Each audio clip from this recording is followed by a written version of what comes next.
I'm Dennis Anderson along with Julie Zenner, and here's what's coming up on Almanac North. Minnesota Congressman Nolan wants future pipelines in the United States to be built with American steel. The congressman joins us tonight to talk about this and other issues. The IRRRB this week approved over $21 million in funding for a biochemical plant on the Iron Range. And we'll have the latest business news and a news file story from 25 years ago. It's all up next on Almanac North.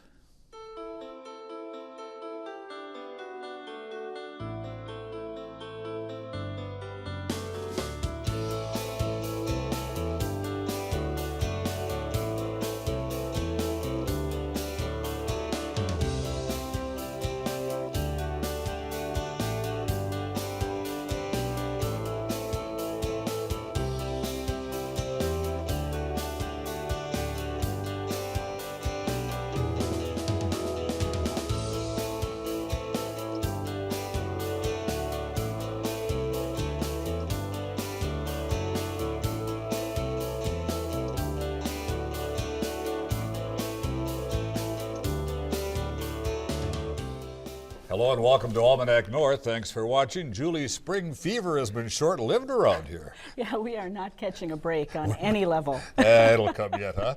All right. Well, we've hoping. got some important news tonight, so let's get started right away. All right. Thank you, Denny. Welcome, everyone. Permitting and building new pipelines in the United States has been controversial, but a bill announced this week by a Minnesota congressman could, according to its author, make those pipelines safer. The American Pipeline Jobs and Safety Act would require pipes be built with American steel and calls for improved safety standards for those U.S. projects. Joining us now is the bill's sponsor, Democratic Congressman Nolan of Minnesota's 8th District. And welcome, Representative. Thank you, Julie. Glad to be here with you. Appreciate you coming in.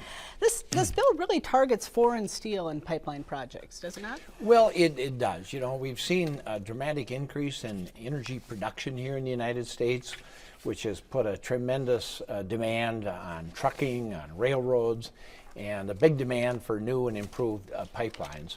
But with that has also come a doubling in the importation of foreign steel. And we're not going to preserve good jobs, we're not going to create good jobs, we're not going to rebuild this economy in the middle class with imported steel and imported manufacturing. So it's important that we do something here and do it now. Is there any indication that American steel is better than foreign steel?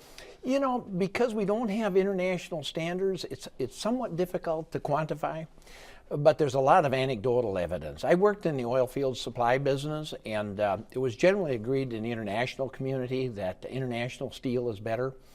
The first phase of Keystone has had like 30 serious accidents, and all of their steel is imported steel from India. And there are several U.S. companies that have taken imported U.S. steel and subjected it to U.S. standards, and they fall way behind, 60%. One study, they looked at 222 different tests, and the foreign steel failed on, I think it was like 150 of them. So will your bill force higher standards in construction? It will. My bill does two things. First of all, you know there are Buy American preferences for U.S. steel laws on the books now, but they only apply to federally funded projects. And what my bill would do is two important things. One, it would require that the 100% U.S. steel requirement also require that it be produced from ore and taconite produced here in America. That's one of the big loopholes in the current law. And then secondly, it would require the Buy American steel preference to include projects that are permitted by the federal government. And as you know, most of these pipeline projects are not federally funded. Most of them are permitted by the federal government. So with this doubling of the importation, a dramatic increase in accidents that are costing lives, dollars, damage to the environment, it's time that we do something.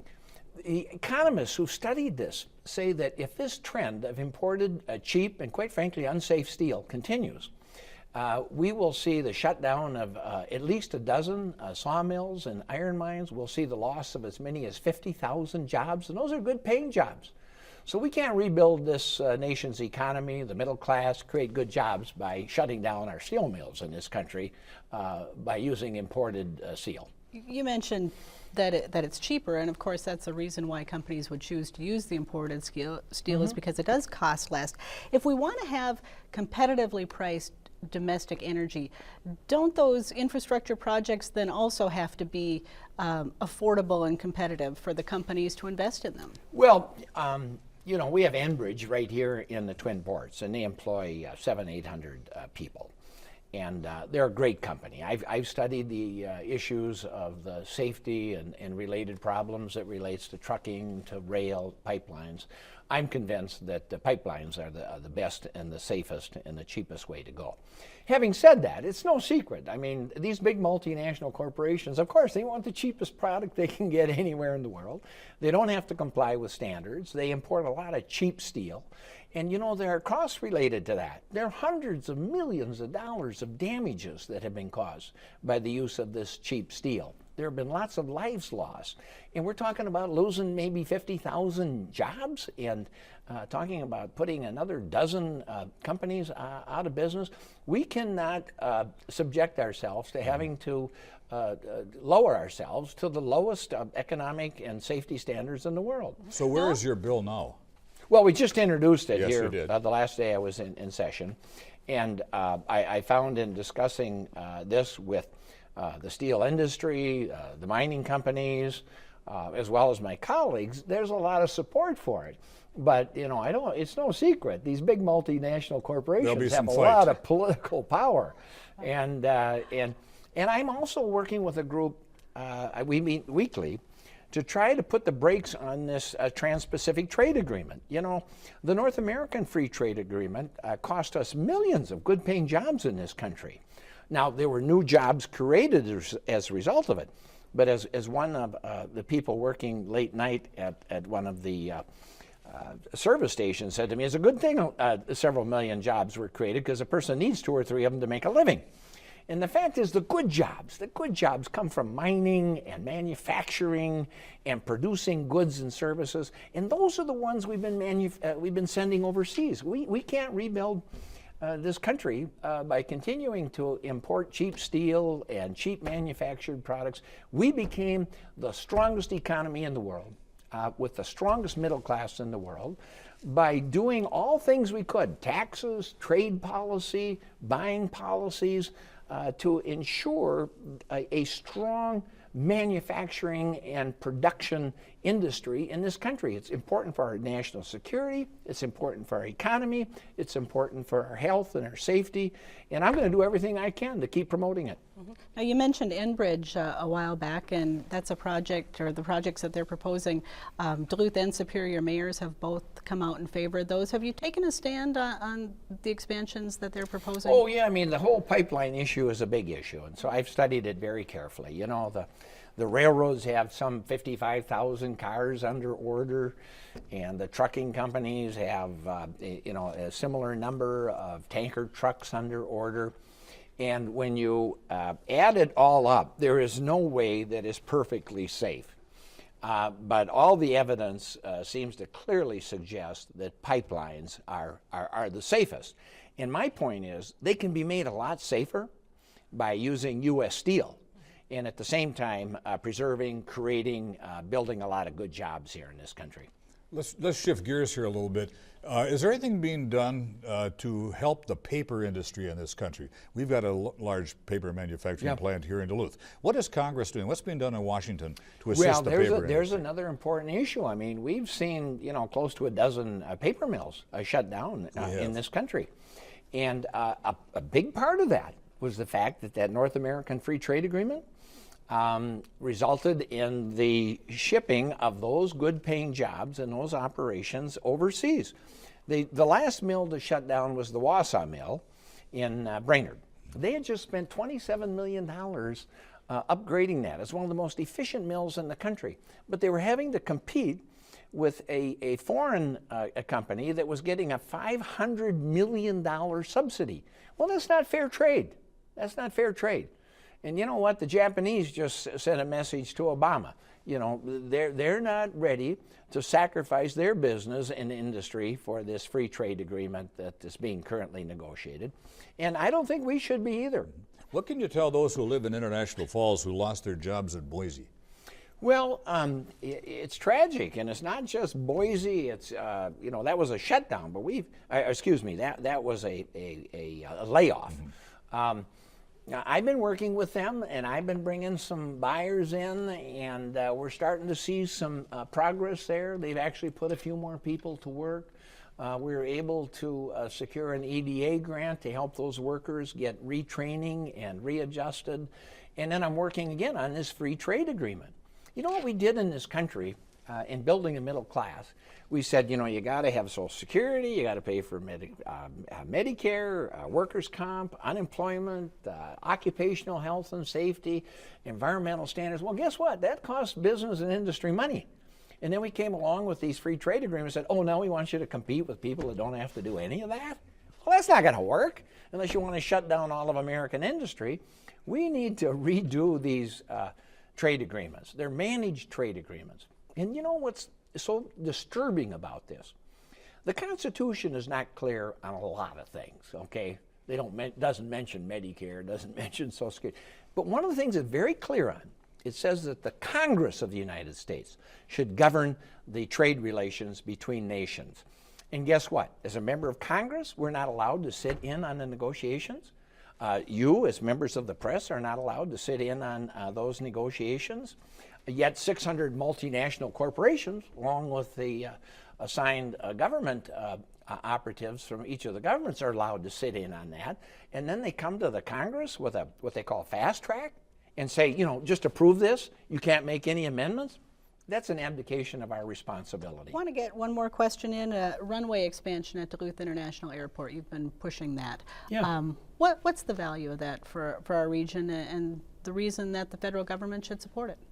Well, and there are a number of good reasons for it. First of all, Duluth is becoming a regular mecca for aviation. And by expanding the alternate runway,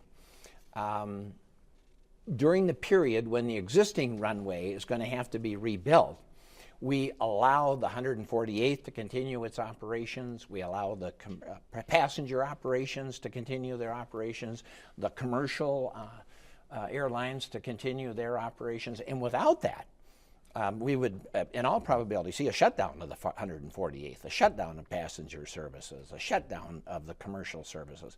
So it's very important. You don't want to risk sending any of those important business operations and services away because they might not come back. They may find another place. So it's very important for us to maintain that progress that we have here. Cirrus manufacturing, one of the bills that got through the Congress here was one of them that I sponsored to help assist Cirrus airplane manufacturing. This is becoming a real mecca. The air show that is coming up here now, it's the biggest single event for audience participation here in this region, biggest air show anywhere in Minnesota. Speaking of air, they're telling me that we're out of our air time here. So. Oh no! We're just getting started. Congressman Rick Nolan, thank you so much for coming in. It's always a pleasure. Yeah, thank you, Joe. Thank you nice very to much. see you. Thank you guys have been at this a long time.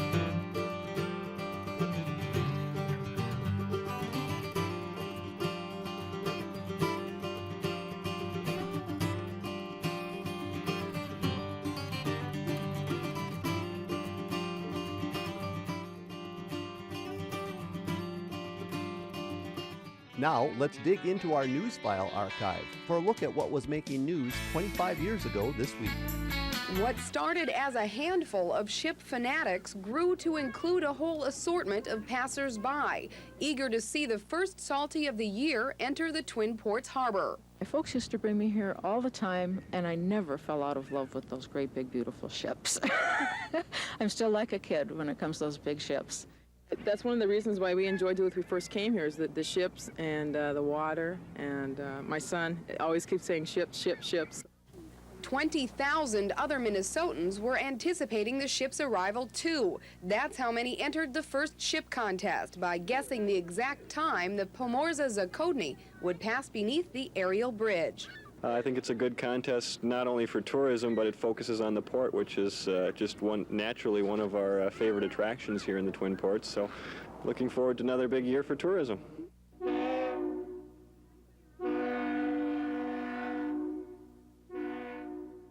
48, 49, 50, 217.50.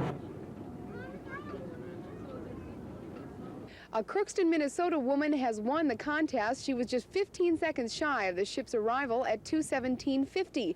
And just a day short of last year's first docking, the Pomorza Zakoni has entered the harbor, signaling the beginning of the international shipping season here in the Twin Ports. Colleen Burns, KDLH News.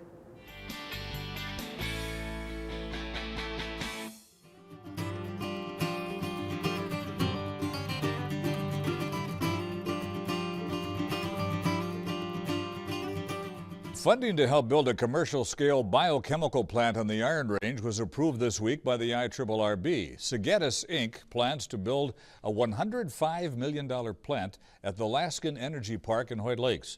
That plant will make compounds used to create plastics and cleaning products.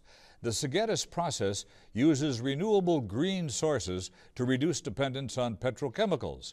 The IRRRB approved $21 million in loans for that project. And here to tell us more is Tony Sertich. He, of course, is the commissioner of the IRRRB. Commissioner Sertich, welcome back. Now, besides the direct jobs at Sertich, this is also good news for the local forest industry. How's that? It is.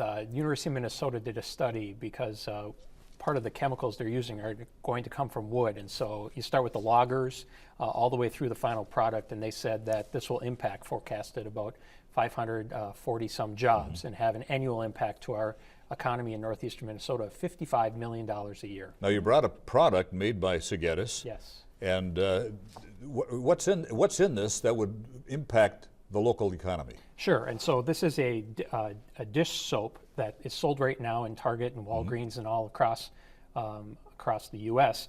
And what Sertich does is it replaces petrochemical oil in plastics and in cleaning products just like this, and takes sugar out of corn today and will take sugar out of wood and replace that petrochemical with a biodegradable chemical. Hence the wood products industry would benefit. Absolutely, and then you can use that wood product for biomass and other things as well. They just subtract the sugar out of it to do this product. Has this process been proven with wood products? It sounds like it has been with corn, but have they taken that technology to the next step? They're right on the cusp of, and they're confident that by the year 2018 that they'll have the ability to take this sugar out of wood. Are there opportunities with a research and development program like that to maybe draw in like Natural Resources Research Institute and maybe create a regional partnership there? Absolutely. I was just talking to them at the mining conference here in Duluth this week, and they're very excited about connecting with Sertich to see what other downstream activities, because it's not just cleaning products. Anytime that petrol oil is used, we can replace that with products like this, and so that has applications in a whole host of areas. Tony, tell us a little bit about Sertich, the company itself. I mean, the IRRRB is putting $21 million, a lot of money into the project. A lot of money, and it's a loan, just to make folks clear, yes, and we'll expect them to pay it back, but we're excited about the jobs too. So Sertich is a company that was established in Golden Valley in Minnesota here, and they're looking to do this sort of green chemistry processes and products, and so they have a test facility in Golden Valley. They have a smaller plant, and now we were in competition with Canada and other places to locate their first commercial facility. And what I really like about it is it's up in Hoyt Lakes in the Laskin Energy Park, and so Elite Minnesota Power is a partner with this. They're putting in some resources to help with an energy island because steam is a big component of them doing this product. Is this the agency's largest loan? It's right on comparable with Mesabi Nugget, which happened right around the same time, actually in the same neighborhood. And this is all really a response if you go back to an LTV shutdown. And a major focus of us is making sure we get good economic impact up there around the Aurora Hoyt Lakes area.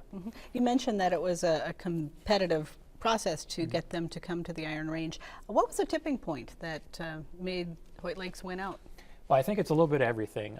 Number one, of course, our resources putting in there are great, but if you draw a 75-mile circle around Hoyt Lakes, there's an excellent wood basket, and that's really what I like. If you think back, the IRRRB has been around 73 years, and when we initially started, we did value added to our natural resources. We went from red ore to taconite pellets, and here we are, 70-some years later, talking about value added to our wood products. And so we had the existing wood resources, we had available workforce, we had a great plot of land up there, and we had some money from the agency.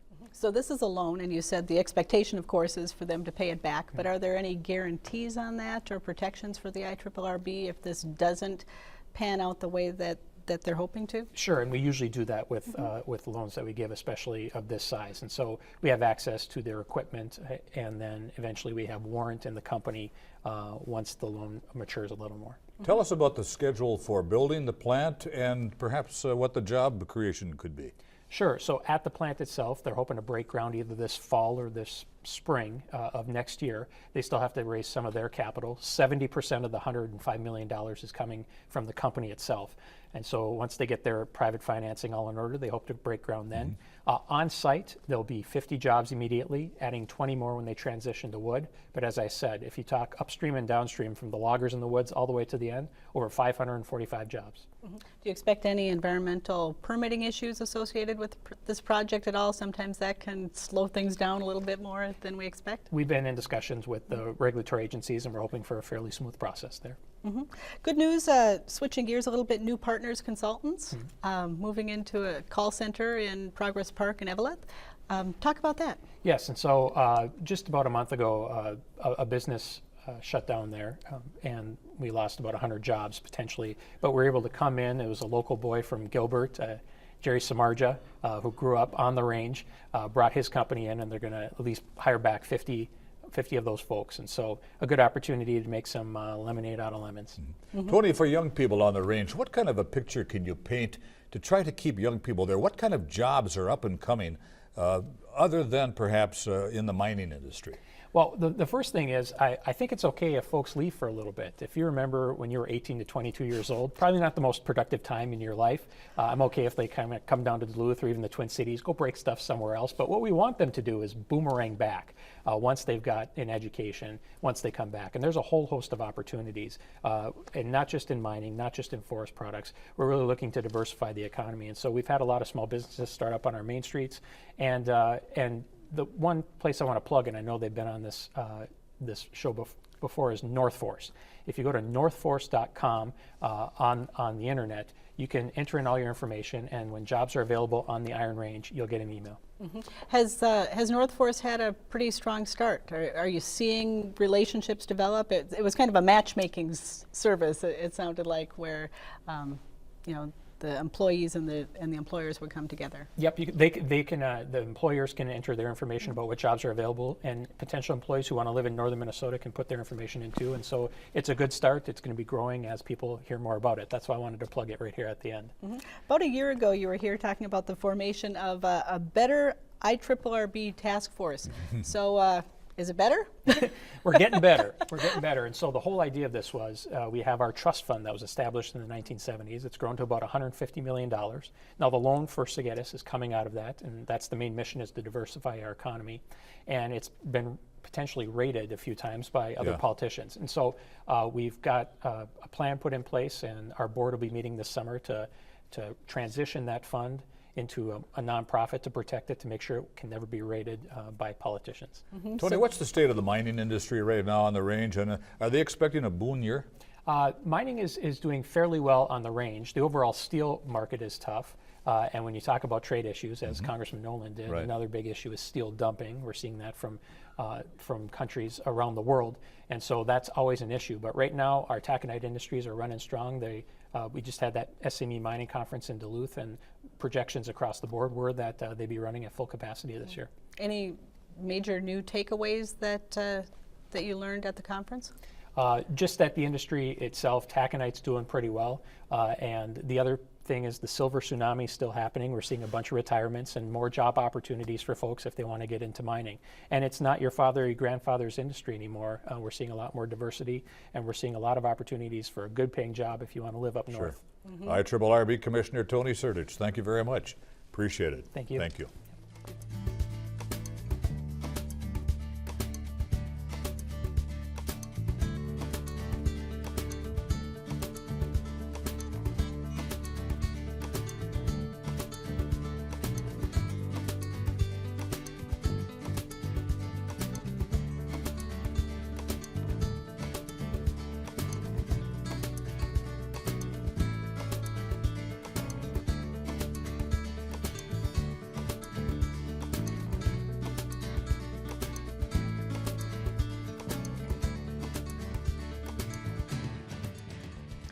Time now for the week's business news from Business North. Duluth Mayor Don Ness on Wednesday was named the Leibovitz School of Business and Economics Business Person of the Year. Ness, a 1997 UMD graduate, has been a role model for students of the business school, according to its dean. Others who were honored at the 22nd annual Joel Leibovitz Entrepreneurial Success Awards included Kelly Clune, who received the Leadership Award, and Bent Paddle Brewing Company, which received the Entrepreneurial Vision Award. Downhill spring skiing on the North Shore will continue through the first weekend in May, the longest season ever in Minnesota's history, according to Cook County tourism officials. Lutsen Mountain received more than 13 feet of snowfall this season, and about 3 feet remain on the ground. The unusual conditions allow visitors to enjoy great skiing conditions while also having a view of spring waterfalls. More than a dozen ski runs currently remain open on Lutsen's Eagle Mountain. Although the cold, snowy weather is helping recreation, 70 vessels were waiting to get through the Soo Locks earlier this week to move cargoes to and from Lake Superior. Duluth Seaway Port Authority Facilities Manager Jim Sharrow said he's never seen so few Lakers moving at this time of year. Lake Superior, especially the east side, is still very much ice covered. Coast Guard Ice Operations Director Mark Gill said there's adequate open water to move around on the lake, but there's still enough ice to trap and damage vessels. For more on these and other local financial stories, visit businessnorth.com. If you have a comment on our show, you can share it in a phone call. Dial 218-788-2849 to leave a message, or send an email to almanacnorth@wdsc.org. You can also visit the WDSC website for the latest updates on PBS programs, news and events here at the station, and a complete schedule listing. And Julie, the big question is, can we finally put winter behind us? I know some people still want to ski for a while. Well, you know, and then there are those of us who are just a little bit competitive, where we're saying, you know, we're just a few inches shy of the record, so let's go for it. I saw Robin carrying a little suitcase the other day.